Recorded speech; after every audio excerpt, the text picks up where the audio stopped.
बिस्मिल्लाहिर्रहमानिर्रहीम। आप देख रहे हैं क्राइम वॉच विद आबिर मिर्ज़ा। दोस्तों, गुज़िश्ता दिनों गोगी भट्ट ने ट्रक्कावाला ख़ानदान और ख़ासकर मकतूल अमीर बलाच के ख़िलाफ़ एक प्रेस कॉन्फ्रेंस की। बड़े संगीन नौयत के इल्ज़ामात उसमें लगाए और अब गुज़िश्ता रोज़ उसके जवाब में अमीर बलाच के दादा सुल्तान महमूद उर्फ बच्चू पहलवान ने एक प्रेस कॉन्फ्रेंस की और उसमें उन्होंने गोगी भट्ट और तीफी भट्ट वगैरह के ख़िलाफ़ जवाबी इल्ज़ामात लगाए हैं। इल्ज़ामात का जवाब जो है उसके जवाब में इल्ज़ामात ही आए हैं। होना तो ये चाहिए था कि अपना जो इल्ज़ामात गोगी भट्ट की जानिब से लगाए गए थे प्रेस कॉन्फ्रेंस के दौरान, उन इल्ज़ामात के जवाबात जो थे उनके दिफा में कुछ मुनासिब जवाब आने चाहिए थे। उनकी को कह ले कि असल हकीकत जो है वो बयान की जानी चाहिए थी, लेकिन वो हकीकत तो बयान नहीं हो सकी। सिर्फ उन इल्ज़ामात का जवाब ये दिया कि ये सब बकवास है, सब झूठ है, हमारे ख़िलाफ़ प्रोपेगेंडा है, वो झूठ बोल रहे हैं। और फिर उसके बाद उन्होंने जो इल्ज़ामात की बौछार की वो भी मैं आपके साथ शेयर करूंगा। पहले तो आपको ये बताऊं कि गोगी भट्ट की तरफ से जो संगीन नौयत के इल्ज़ामात लगे थे वो ये थे कि सबसे पहला इल्ज़ाम जेआईटी पर था कि जेआईटी में एक डीएसपी को शामिल किया गया है जो ट्रक्कावाला ख़ानदान से कुर्बत रखता है। टीपू ट्रक्कावाला के साथ उसकी दोस्ती थी, अमीर बलाच के साथ उसका बड़ा गहरा ताल्लुक़ था। फिर उसी डीएसपी के घर से अमीर बलाच के 2 अपना रॉकेट लॉन्चर और 12 गोले मिसाइल के जो है वो बरामद हुए थे। एक ये बड़ा संगीन नौयत का इल्ज़ाम था। फिर एक इल्ज़ाम ये था कि ट्रक्कावाला ख़ानदान साल हर साल से जो है मंशियात के कारोबार में मुलव्वस है और एक जो कत्ल हुआ था बासित नामी नौजवान जो उनका हमसाया भी था ट्रक्कावाला ख़ानदान का और उनका रिश्तेदार भी था, वो भी मंशियात के झगड़े पर कत्ल हुआ था। फिर एक इल्ज़ाम लगाया था कि एहसन शाह अमीर बलाच का जो जिगरी यार था, जो उसके कत्ल का मरकज़ी किरदार था, वो पुलिस हिरासत में कत्ल हुआ, उसको अमीर मौसब ने कत्ल किया। यही नहीं, इसके अलावा और भी बहुत से इल्ज़ामात थे जो कि गोगी भट्ट ने ट्रक्कावाला ख़ानदान पर लगाए थे, लेकिन ये चंद एक जो मेन और खौफनाक इल्ज़ाम थे ये मैंने आपके साथ शेयर किए हैं। इसके मुतल्लिक बहुत से वीलॉग हुए, बहुत से अपना इंटरव्यूज़ भी हुए और लोगों ने अपनी अपनी राय भी दी। मैंने भी इस पर वीलॉग किए थे और सब ने कहा था कि जी हमारा प्लेटफॉर्म जो है वो हाजिर है, ट्रक्कावाला ख़ानदान की जानिब से इन इल्ज़ामात का कोई जवाब देना चाहें, कोई मौक़िफ़ देना चाहें। तो वो उन्होंने गुज़िश्ता रोज़ एक प्रेस कॉन्फ्रेंस रखी और वो प्रेस कॉन्फ्रेंस जो थी वो अमीर बलाच के दादा सुल्तान महमूद उर्फ बच्चू पहलवान ने अपने दीगर साथियों के साथ अपने रिहाइश वहाँ पर ट्रक्कावाला अड्डा शालमी में जो है वहाँ पर उन्होंने प्रेस कॉन्फ्रेंस रखी। अब उस प्रेस कॉन्फ्रेंस में बहुत सारी चीज़ें सामने आई। जो इल्ज़ामात गोगी भट्ट की तरफ से लगाए गए थे उनका कोई प्रॉपर जवाब तो नहीं दिया गया, उनकी कोई असल हकीकत नहीं बताई गई, बल्कि उस प्रेस कॉन्फ्रेंस में शुरू से लेके एंड तक जो है वो जवाबी इल्ज़ामात ही लगाए गए हैं। अब वो जवाबी इल्ज़ामात क्या थे? उनका ये कहना था कि जो इल्ज़ामात गोगी भट्ट ने लगाए हैं वो सब झूठ है, प्रोपेगेंडा है, वो बकवास कर रहे हैं। ये उन इल्ज़ामात का जवाब था। और फिर उसके बाद उन्होंने कहा कि जी ताहिर प्रिंस पर हमला होता है मलक पार्क में, वहाँ 8 लोग मरते हैं, कुछ 26-28 लोग ज़ख्मी होते हैं, उसकी एफ़आईआर इनके ख़िलाफ़ दर्ज है। फिर अरशद अमीन चौधरी जो है वो कत्ल हुआ, उसकी एफ़आईआर इनके ख़िलाफ़ दर्ज है। इस्लामपुरा में एक मर्डर होता है, उसको इन्होंने कत्ल किया और कत्ल करके एफ़आईआर हमारे ख़िलाफ़ दर्ज करवा दी। शालमी में बई पलवान के अड्डे पर कत्ल होता है, 3 लोग मारे जाते हैं, वहाँ पर हमला होता है तो वो इन्होंने करवाया था। फिर बिल्ला ट्रक्कावाला का कत्ल हुआ, वो असला किसने दिया, वो हनीफा बाबा कहाँ से आए थे, ये सारे इल्ज़ामात उन्होंने एक एक करके जो है उन पर लगाए और उन्होंने बिल्कुल बड़े क्लियर अल्फाज में बच्चू पहलवान ने ये कहा कि हम पर जो इल्ज़ामात गोगी भट्ट ने लगाए गए हैं वो सब झूठ हैं, वो सब बकवास हैं। अच्छा, प्रेस कॉन्फ्रेंस में होना तो ये चाहिए था कि अपना जो इल्ज़ामात थे उनका एक एक करके प्रॉपर जवाब दिया जाता, लेकिन उनके जवाबात तो नहीं दिए गए। उन तमाम तर इल्ज़ामात का बस एक ही जवाब था कि सब झूठ है और सब बकवास है। फिर उसके बाद जो एफ़आईआर्स भट्ट बरादरान के ख़िलाफ़ माजी में दर्ज हो चुकी हैं, जिनमें उनका ये दावा भी है और वो ये भट्ट बरादरान कहते हैं कि उन तमाम एफ़आईआर्स में वो बाइज़्ज़त बरी हो चुके हुए हैं, वो एफ़आईआर जो हैं वो अब बिल्कुल ज़ीरो हैं। तो वो तमाम एफ़आईआर्स का एक एक करके उन्होंने ज़िक्र करना शुरू किया कि फ़लाँ को कत्ल किया, फ़लाँ को कत्ल किया, फ़लाँ का मुकदमा इन पर दर्ज दर्ज हुआ, फला मुकदमा इन पे दर्ज हुआ। अच्छा, उसके बाद कुछ यूट्यूबर्स ने और कुछ अफराद ने अपना सुल्तान महमूद और बच्चू पहलवान से इंटरव्यू भी किया, अलहदा प्रोग्राम भी किया। एक अपना यूट्यूबर ने प्रोग्राम के दौरान उनसे काफ़ी सवालात किए और उसने बार बार गोगी भट्ट की तरफ से जो इल्ज़ामात लगाए गए थे उनका भी उसने बार बार जिक्र किया, लेकिन वो सब बार बार मैं बता रहा हूँ आपको कि वो एक ही जवाब देते थे कि ये झूठ है और बकवास है, ये सब प्रोपेगेंडा है। तो ये वो बार बार जो थी वो बात किया करते थे।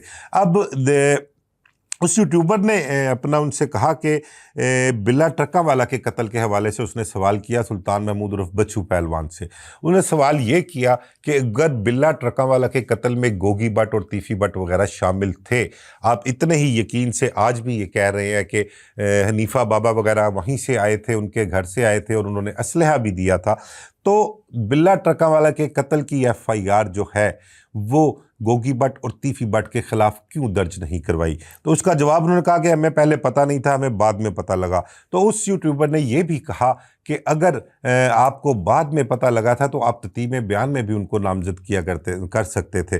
तो इस पर उनके पास कोई जवाब नहीं था, तो वो बस यही कहते कि जी हम क्या करते, हमारे खिलाफ मुकदमा दर्ज हो जाते थे, हम अपनी जान बचा लेते थे या अपनी मुकदमात की पैरवी करते थे। फिर उसके बाद अमीर मौसब पर जो इल्ज़ाम लगाया था कि एहसन शाह को पुलिस हिरासत में उसने कत्ल किया, उसके जवाब में उन्होंने कहा जी कि ये जब पूछना है तो पुलिस से पूछे, मैं पुलिस की हिरासत में था तो हमने तो उसको नहीं मारा।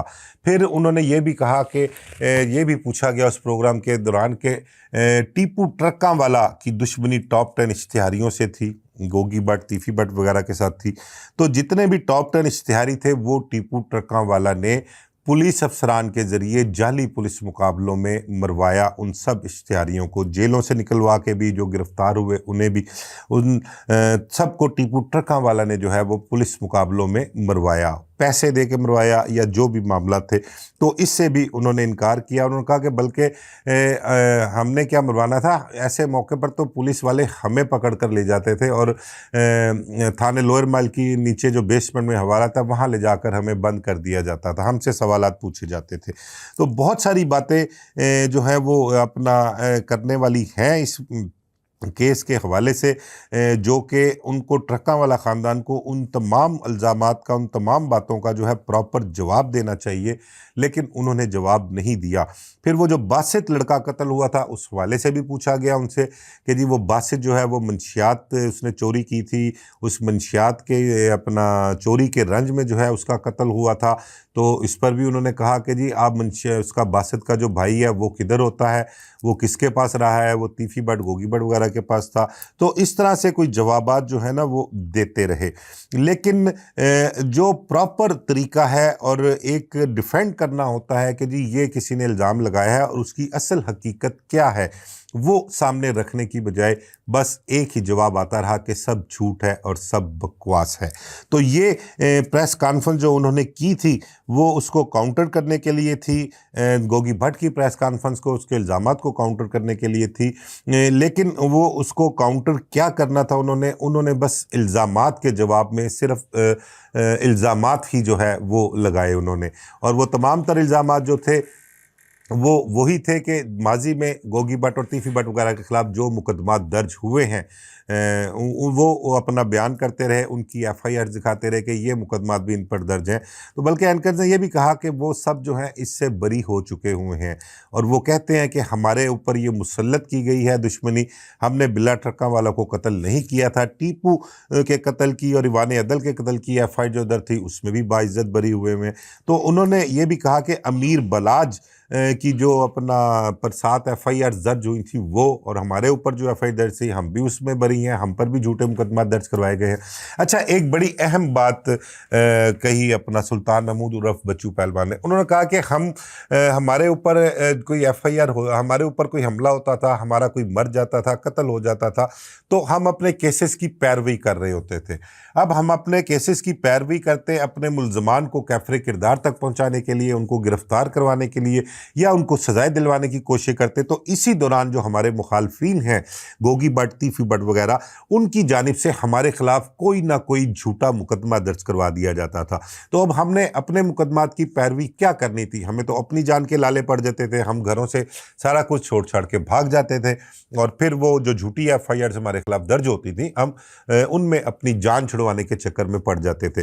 तो इसी वजह से हम ना अपने केसेस की पैरवी कर सकते थे, और उसका फ़ायदा जो था वो मुल्ज़मान को मिलता था, और वो पुलिस अफसरान से साज़बाज़ करके उनके साथ मिल के तो अपने केसेस जो हैं वो उनमें से बरी हो जाते, उसमें बेगुनाह हो जाते, या उन केसेस को ज़ीरो करवा देते थे। ये उन्होंने इल्ज़ाम लगाया अपनी प्रेस कॉन्फ्रेंस के दौरान।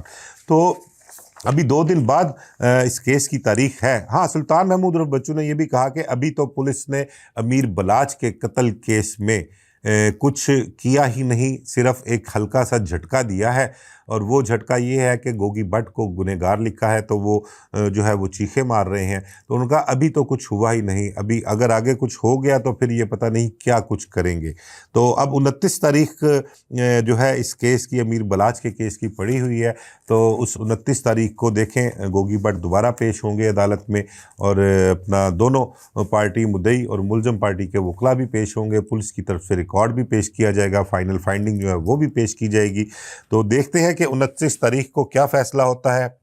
मीनवाइल गोगी भट्ट ने अपना general Asim Munir field marshal जो हैं उनको, सदर पाकिस्तान को, वज़ीर आज़म पाकिस्तान को, वज़ीर आला पंजाब को, कोर कमांडर को, DGI SPR को, और दीगर तमाम जितने भी अरबाब इख्तियारात हैं, उन सब को उन्होंने ख़त भी लिखा है, और उन्होंने जो JIT ने तफ्तीश की है उनको जो गुनहगार लिखा है उस पर अदम एतमाद करते हुए JIT की नई JIT बनाने का उन्होंने मुतालबा भी किया है। देखते हैं कि 29 तक कोई नई JIT बनती है, कोई तफ्तीश तब्दील होती है, कोई पुलिस अफसरान नए उसमें शामिल होते हैं, या 29 तारीख को अदालत में फ़ैसला होगा, बहस होगी, और गोगी भट्ट की ज़मानत खारिज होती है या कन्फर्म होती है, ये आने वाले 2 दिन बाद जो है वो पता लगेगा।